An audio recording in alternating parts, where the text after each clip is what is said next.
नमस्कार, खबर उत्तराखंड लेकर मैं हूं आपके साथ संदीप निरंजन सरकार। मुख्यमंत्री पुष्कर सिंह धामी ने सोमवार को मुख्यमंत्री आवास स्थित मुख्य सेवक सदन में स्वच्छ सर्वेक्षण 2022 में बेहतर प्रदर्शन करने वाले निर्मल नगरों को अटल निर्मल नगर पुरस्कार 2023 से सम्मानित किया।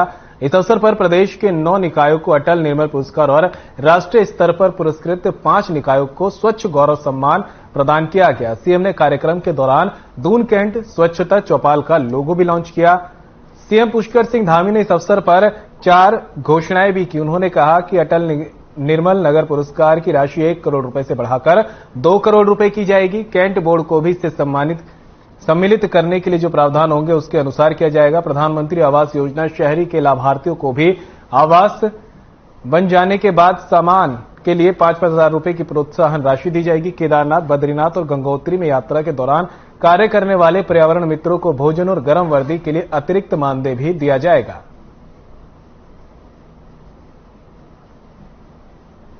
तो तस्वीरें आप देख रहे हैं देहरादून से, जहां पर अटल निर्मल सर्वेक्षण पुरस्कार से जो है सम्मानित किया गया है। यहां पर निर्मल नगरों को सीएम ने पुरस्कृत किया। 4 घोषणाएं भी इस दौरान सीएम ने की है। सीएम ने कहा कि अटल निर्मल नगर पुरस्कार की राशि को 1 करोड़ से बढ़ाकर 2 करोड़ रुपए किया जाएगा। कैंट बोर्ड को भी इसमें सम्मिलित करने के लिए जो प्रावधान होंगे उसके अनुसार ही किए जाएंगे। प्रधानमंत्री आवास योजना शहरी के लाभार्थियों को भी आवास बन जाने के बाद सामान के लिए 5-5 हजार रुपए की प्रोत्साहन राशि भी दी जाएगी। साथ ही उन्होंने कहा कि केदारनाथ, बद्रीनाथ और गंगोत्री में यात्रा के दौरान कार्य करने वाले पर्यावरण मित्रों को भी भोजन और गर्म वर्दी के लिए अतिरिक्त मानदेय दिया जाएगा।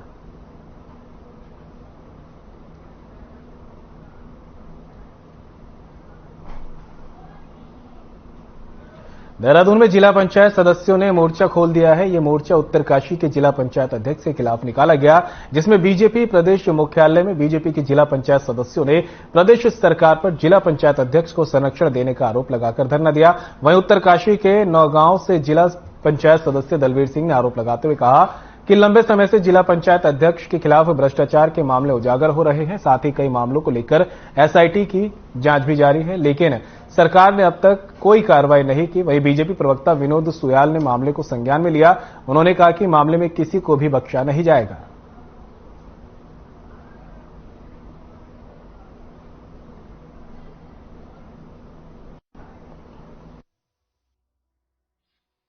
मैं आप लोगों को ये बताना चाहता हूं कि विगत 2 सालों से पहले जो हमारी भाजपा सरकार ने हमारे जिला पंचायत अध्यक्ष के खिलाफ जांच के आदेश किए थे, तो मजिस्ट्रेट जांच हुई थी।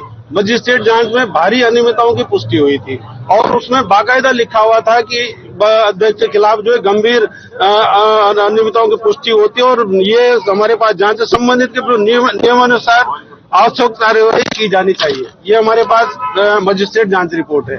देखिए, भारतीय जनता पार्टी की सरकार और पुष्कर सिंह धामी जी के नेतृत्व में जो सरकार चल रही है उसने निर्णय लिया है और जनता का भी जनादेश मिला है कि किसी भी दशा में भ्रष्टाचार को बर्दाश्त नहीं किया जाएगा।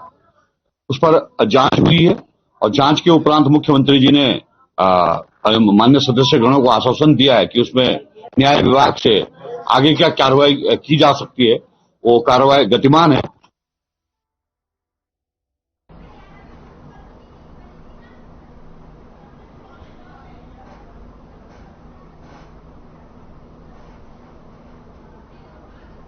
राजधानी देहरादून में 11वीं अखिल भारतीय पुलिस तीरंदाजी प्रतियोगिता का समापन हुआ। इस दौरान प्रदेश के राज्यपाल retired lieutenant general Gurmeet Singh ने शिरकत की। बता दें कि 26 टीमों में पुरुष और महिलाओं को मिलाकर कुल 315 खिलाड़ियों ने इस प्रतियोगिता में हिस्सा लिया। वहीं इस प्रतियोगिता में अन्य राज्यों से आई टीमों को उत्तराखंड की संस्कृति से भी रूबरू कराया गया। इस प्रतियोगिता में आईटीबीपी की पुरुष टीम ने प्रथम स्थान हासिल किया, जबकि इसी प्रतियोगिता में बीएसएफ की महिला टीम ने प्रथम स्थान हासिल किया है। बता दें कि पुलिस लाइन में 14 दिसंबर को इस प्रतियोगिता का आयोजन हुआ था, जिसका समापन हुआ। वहीं इस मौके पर डीजीपी अशोक कुमार सहित पुलिस विभाग के कई वरिष्ठ अधिकारी भी मौजूद रहे।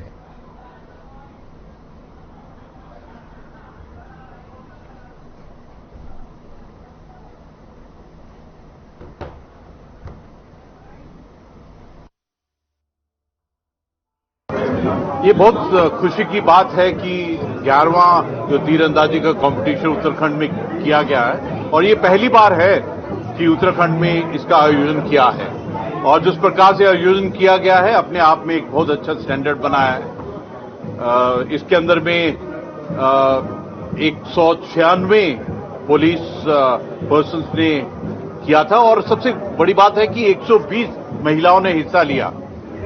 मैंने उनका जो तीरंदाजी का स्टैंडर्ड है देखा है तो ऐसा लगता है कि भारत इस इलाके में पक्का आने वाले समय में बहुत अच्छा करेगा।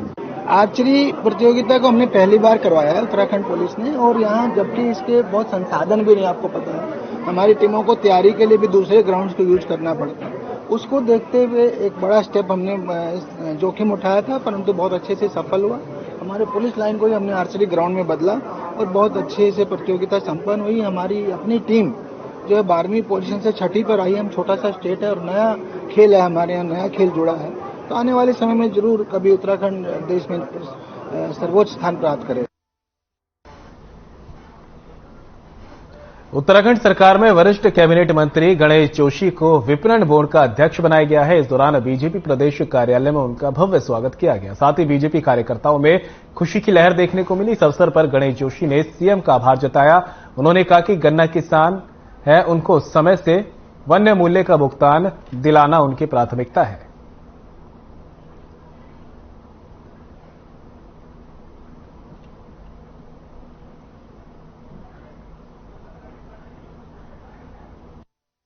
आज हमारे यहाँ एप्पल में, कीवी में और अखरोट में बहुत संभावनाएं हैं। जो हाइब्रिड एप्पल हम लगा रहे हैं वो जो है 14 महीने में फल दे रहा है। पहले साल में 6.5 किलो, दूसरे साल में 18 किलो, तीसरे साल में 22 किलो। अभी हमने उसकी ट्रेनिंग के लिए कुछ किसानों को हिमाचल भेजा था, जो वहां से वो सीख कर आएंगे, उसको यहाँ के किसानों को हम सिखाएंगे। और एप्पल के क्षेत्र में हमारा लक्ष्य है कि 2025 में प्रोडक्शन को दुगना करेंगे। इसी प्रकार कीवी मिशन में माननीय मुख्यमंत्री ने 18 करोड़ दिया है। खबर मंगलौर से है, जहां एक महिला ने आत्महत्या करने से पहले अपने फोन से सेल्फी ली और मौत को गले लगा लिया। सूचना पर पहुंची पुलिस ने शव को कब्जे में लेकर पोस्टमार्टम के लिए अस्पताल भेज दिया है और जांच में जुट गई है। एसपी दयात स्वपन किशोर ने बताया कि आत्महत्या की सूचना पर पुलिस मौके पर पहुंची थी और शव को कब्जे में लेकर पोस्टमार्टम के लिए अस्पताल भिजवाया था। पुलिस तमाम चीजों पर गहनता से जांच कर रही है।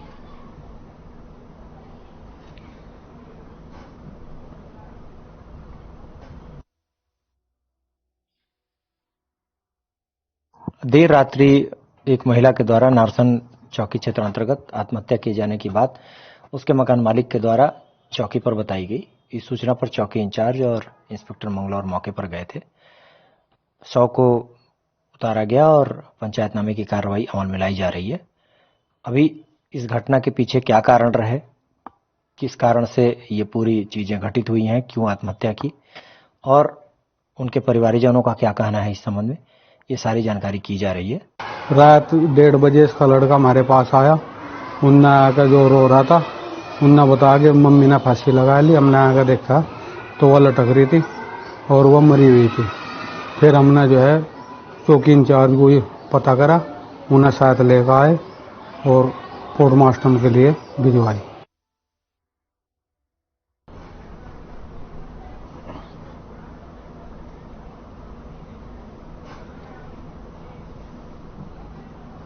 खबर काशीपुर से है, जहां गंगे बाबा रोड स्थित कब्रिस्तान के निर्माणाधीन गेट पर आज सुबह लगभग 9 बजे एक मजदूर पाड़ बांधने के लिए गेट के ऊपर जैसे ही चढ़ा तो वहां से होकर गुजर रही हाई टेंशन तार की चपेट में आ गया। उसकी मौके पर ही मौत हो गई। घटना की खबर मिलते ही पुलिस मौके पर पहुंची और मृतक के शव को पोस्टमार्टम के लिए भेजा गया।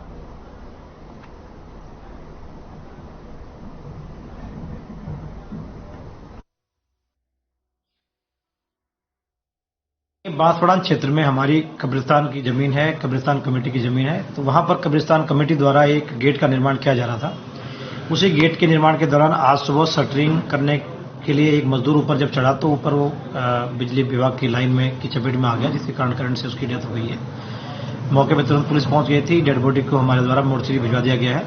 परिजनों को सूचित कर दिया गया है। पंचनामा और पीएम की कार्रवाई की जा रही है। बाकी परिजन यदि कोई तहरीर देंगे तो उसमें जांच उपरांत कार्रवाई की जाएगी।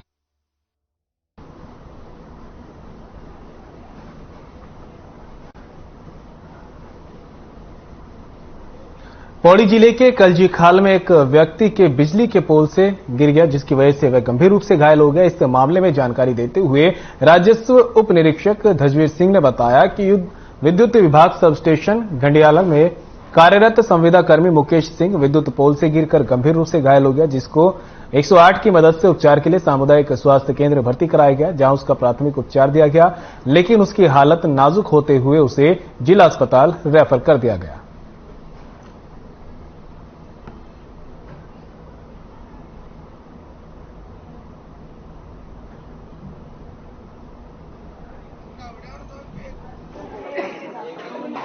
हड्डियां टूट चुकी थी, सेकेंड और थर्ड रिब, और पीछे जो स्पाइन है वो T9 और L3 फ्रैक्चर हो चुका था, और नीचे दोनों पैर चल नहीं पा रहे थे, दोनों पैर प्लेजिया हो गया था। तो हमने यहाँ पे इनसे CT करवाया और इनका BP लोअर साइड पे था, तो इनको हमने फ्लूइड रश किया BP स्टेबल करने के लिए, और उसके बाद फिर higher centre neuro surgery reference के लिए हमने इन्हें भेज दिया, क्योंकि न्यूरो सर्जरी कंसल्टेशन की इन्हें सख्त जरूरत थी इस समय पे।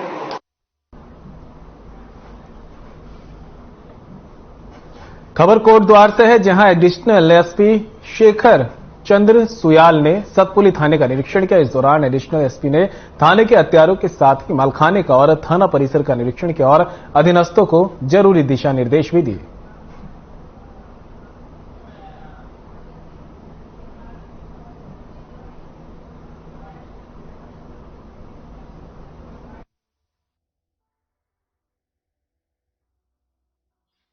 थाने की सारी चीजों का निरीक्षण करते हैं। तो आज मैं सतपुली थाने में आया हूँ।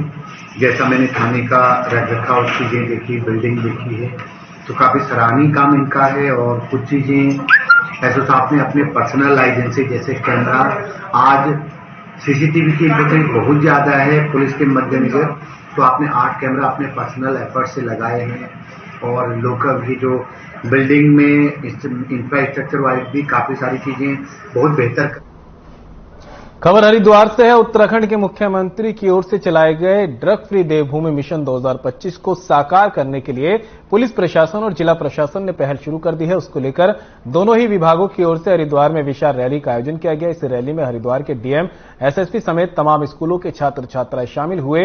रैली की शुरुआत से पहले बच्चों को नशे की प्रवृत्ति से दूर रहने की शपथ दिलाई गई। इस दौरान जिलाधिकारी विनय शंकर पांडे ने कहा कि नशे जैसी बुराई को खत्म करने के लिए जन जागरूकता बेहद जरूरी है और इसलिए उन्होंने स्कूली बच्चों के साथ मिलकर रैली के माध्यम से नशे के विरुद्ध अभियान की शुरुआत की।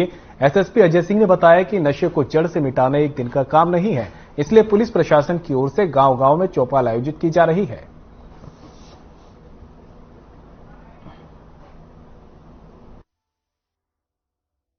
मुख्यमंत्री जी ने वर्ष 2025 तक इस देवभूमि को नशा मुक्त करने के लिए एक संकल्प लिया है और उसी कड़ी में जनपद हरिद्वार में हम लोग पिछले 15-20 दिनों से एक नशे के विरुद्ध एक अभियान पुलिस और प्रशासन ने मिलकर छेड़ रखा है। नशे के प्रचलन को रोकने के लिए सबसे बड़ा जो आवश्यक कदम होता है वो है कि जन जागरूकता। मास लेवल पर बच्चों का वो एज ग्रुप जो नशे का जल्दी शिकार होता है उनको जागरूक करना।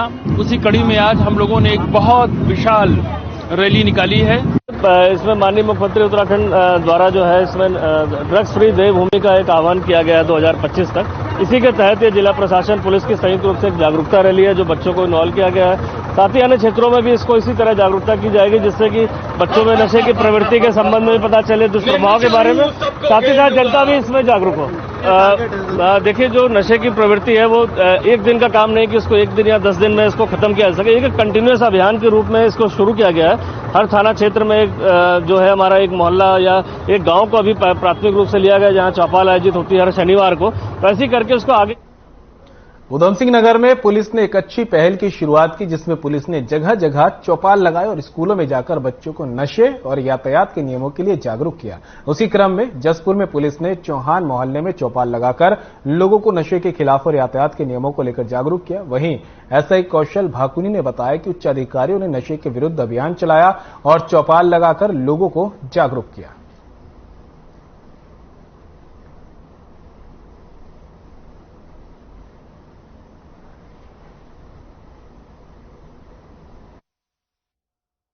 श्रीमान वरिष्ठ पुलिस अधीक्षक उधम सिंह नगर महोदय द्वारा जनपद में नशे के विरुद्ध अभियान चलाया गया है, जिसमें अलग अलग तरीके से उनके द्वारा कार्रवाई के लिए हमें निर्देशित किया गया है, जिसमें पुलिस द्वारा जगह जगह जाकर जो नशा करने वाले हैं उनकी काउंसलिंग की जा रही है तथा यातायात के संबंध में भी उनको समझाया जा रहा है। मोहल्लों में जाकर चौपाल लगाई जा रही है और नशे के संबंध में उनको काउंसलिंग की जा रही है कि आप नशे से किस प्रकार से दूर रह सकते हैं।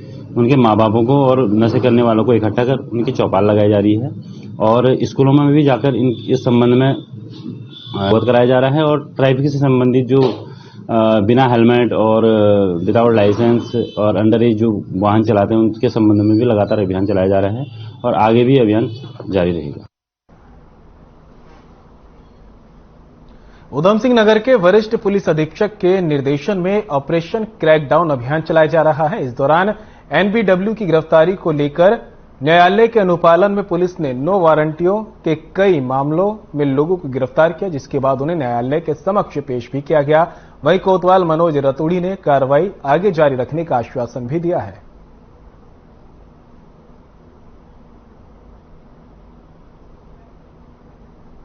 ये तस्वीरें आपको दिखा रहे हैं काशीपुर से, जहां पर ऑपरेशन क्रैकडाउन अभियान चलाया जा रहा है। इस दौरान एनबीडब्ल्यू की गिरफ्तारी को लेकर न्यायालय के अनुपालन में पुलिस ने नो वारंटी के मामले पर गिरफ्तारी भी की है, जिसके बाद उन्हें न्यायालय में पेश किया गया। साथ ही पुलिस अधिकारियों का कहना है कि इस तरह का अभियान जो है आगे भी लगातार जारी रहेगा।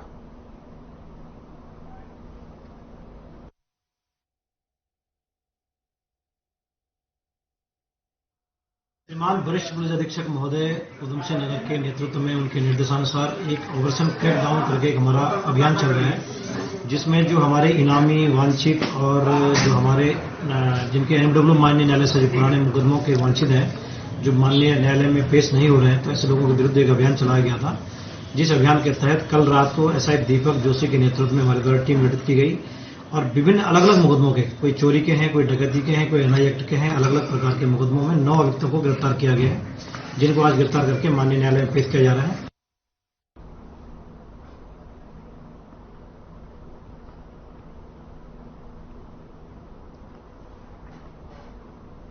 खबर मंगलौर से है, जहां सरकार का बेटी बचाओ बेटी पढ़ाओ का नारा दम तोड़ता नजर आ रहा है। बेटियों के उज्जवल भविष्य को साकार किए जाने के लिए बनाए गए शिक्षा के मंदिर खंडहर में तब्दील होते जा रहे हैं, जिससे बेटियों के शिक्षित होने के सपने भी सरकार की लापरवाही की भेंट चढ़ गए। दरअसल साल 2016 में मंगलौर क्षेत्र के ग्रामीण इलाके शिखर में बेटियों को उच्च शिक्षा के लिए लगभग 3 करोड़ रुपए की लागत से महिला डिग्री कॉलेज का निर्माण कराया गया था, जिसमें ग्रामीण क्षेत्र की बेटियों को उच्च शिक्षा के लिए दूर दराज शहरों में न जाना पड़े। कॉलेज निर्माण के 6 साल बीत जाने के बाद भी डिग्री कॉलेज सुचारू नहीं हो सका और करोड़ों रुपए की लागत से बना महिला डिग्री कॉलेज खंडहर में तब्दील हो रहा है।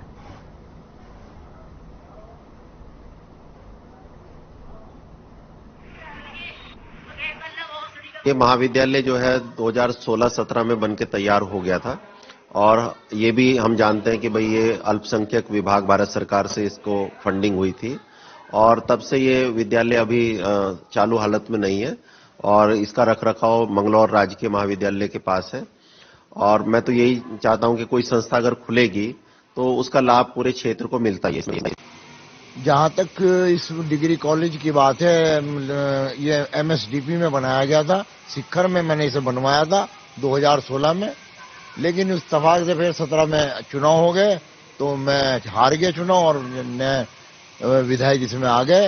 तो नए विधायक ने इसमें कुछ नहीं किया, लिख के दे दिया, वहां फाइल में रखा है लिखा हुआ कि साहब ये जंगल का एरिया है, यहाँ से लड़कियां जो है आने जाने में बड़ी दिक्कत है, जिससे जो है आपको जो है दिक्कतें होंगी और गुंडागर्दी होगी, लिहाजा इस स्कूल को बंद कर दिया जाए, इसे चलाया ना जाए। ये वर्तमान विधायक, उस टाइम के वर्तमान विधायक ने लिख कर दिया जो फाइल में है। शिखर डिग्री कॉलेज है, वो 6 साल पहले 2016 में खुल चुका था, लेकिन वहाँ की जो लड़कियां हैं, स्पेशल लड़कियों के लिए था वो कॉलेज, लेकिन वहाँ की लड़कियों को हमें मंगलौर आना पड़ता है, रुड़की जाना पड़ता है, शहरों की तरफ जाना पड़ता है। कई वहाँ के जो आसपास के गांव वाले लोग हैं, आपको पता है गांव के लोग ज्यादा बाहर भेजना चाहते नहीं है, वो भेज नहीं पाते हैं, तो उनको मतलब वहाँ पे शिखर में जो कॉलेज खुला था वो एक तरह से हेल्प थी उनके लिए कि वो उनको वहाँ पर अपनी लड़कियों को भेज सके, लेकिन वो इतने साल से बंद पड़ा है, कॉलेज खुल नहीं रहा है, तो हमें ट्राई करना चाहिए कि सरकार को ये तक मैसेज पहुंचाना चाहूंगी कि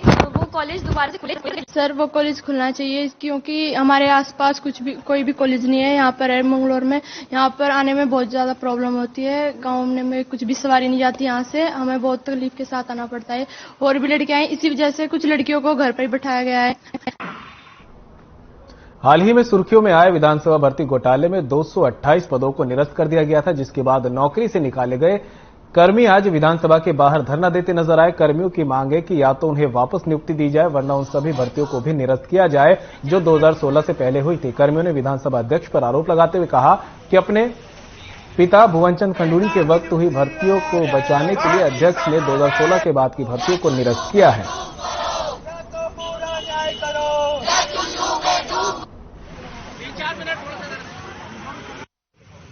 भर्तियों से संबंध में जो कोटिया कमेटी ने जांच रिपोर्ट दी थी, उसने कहा था कि राज्य बनने से लेकर के उससे पहले से लेकर के अब तक की जितनी भी भर्तियां हैं, सारी की सारी भर्तियां अवैध हैं और सारी निरस्त होने योग्य हैं। लेकिन रितु खंडूरी ने जानबूझ करके अपने पिता के समय की और भाजपा के कार्यकाल की हुई भर्तियों को बचाने के लिए सिर्फ और सिर्फ 228 पदों को ही बाहर किया है। हमारी ये मांग है कि जब आपकी जांच कमेटी ने कहा है कि सारी भर्तियां अवैध हैं, तो आप सबके खिलाफ कार्रवाई कीजिए। लेकिन अगर आप ये भेदभावपूर्ण कार्रवाई करेंगी तो ये मंजूर नहीं है। हम सरकार की ईंट से ईंट बजा देंगे। 23 सितंबर 2022 को हम लोगों को डीके कोटिया जो जांच समिति थी उसमें हमको बाहर किया हुआ है, जबकि अवैध भर्तियां, बैकडोर भर्तियां 2001 से 22 तक हुई हैं। और कोर्ट में भी जो है हमारे खिलाफ काउंटर एफिडेविट में मैडम ने साफ साफ लिख के दिया है कि 2001 से 22 तक सारी बैकडोर भर्तियां हैं, नियम विरुद्ध हैं, अवैध नियुक्तियां हैं। 7 साल से मैं विधानसभा में कार्यरत थी। अचानक से हमारे ऊपर पहाड़ टूट गया। क्या हमारे छोटे छोटे बच्चे, हमारा क्या दोष है, एक बार बताइए। अगर हम यहाँ पे आए हैं, विधानसभा में आए हैं, कोई भी पूरे उत्तराखंड में किसी को भी नौकरी पाने का अवसर मिलता तो हर कोई आता। कोई ऐसा नहीं है कि नहीं आता, मना करता, कोई नहीं करता। अगर हम अवैध हैं, हम तदर्थ नियुक्ति अवैध हैं, तो ये 2016 से जो अवैध भर्तियां हैं ये कैसे वैध है? हमारी बात तो ये समझ में नहीं आ रही है। मैडम ने इतना आधा अधूरा न्याय क्यों किया? मैडम बोलती है कि कठोर निर्णय लिया है, तो कठोर निर्णय पूरा लीजिए। पौड़ी से श्रीनगर जा रही एक बस की मल्ली के पास कार से भिड़ंत हो गई, जिसके कारण बस सड़क के किनारे अनियंत्रित होकर पलट गई। दुर्घटना में कुछ लोग घायल हो गए। घटना की सूचना मिलते ही मौके के पर पुलिस बल रवाना हो गया। सीओ सदर प्रेमलाल टमटा ने बताया कि पौड़ी से श्रीनगर जा रही बस की एक कार के साथ भिड़ंत हो गई थी। दुर्घटना में किसी के हताहत होने की सूचना नहीं। मौके पर राहत बचाव काम किया जा रहा है।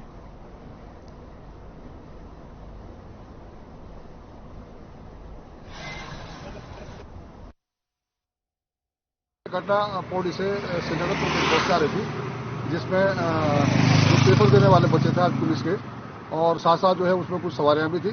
तो ये गाड़ी जैसे कोई ऑटो आ रही थी, तो उसका ऑटो के चक्कर में ये ज़्यादा मोड़ था, पर मोड़ से इसने जो है गाड़ी को कंट्रोल नहीं कर पाया और इसने इमरजेंसी ब्रेक लिया, इससे गाड़ी। चौखुटिया में संचार क्रांति के इस डिजिटल युग में लोगों को डिजिटल सुविधा न मिल पाना एक सोचनीय विषय बना हुआ है, जिसके लिए जनता और जनप्रतिनिधि ने अप्रैल मई में गर्मी में एक लंबा आंदोलन किया था। वहीं जनता जनार्दन के दुख और सुख में भागीदार बनने का जो संकल्प पिछले विधानसभा चुनाव में भारतीय जनता पार्टी के प्रत्याशी अनिल शाही ने लिया था, आज उन्होंने जियो 4G टावर का उद्घाटन कर क्षेत्र की जनता को समर्पित कर दिया। उनके इस महत्वपूर्ण कार्य में अल्मोड़ा की जिलाधिकारी वंदना सिंह ने अपना महत्वपूर्ण योगदान दिया। वहीं ग्रामवासियों ने अनिल शाही का और जियो कंपनी का धन्यवाद किया है।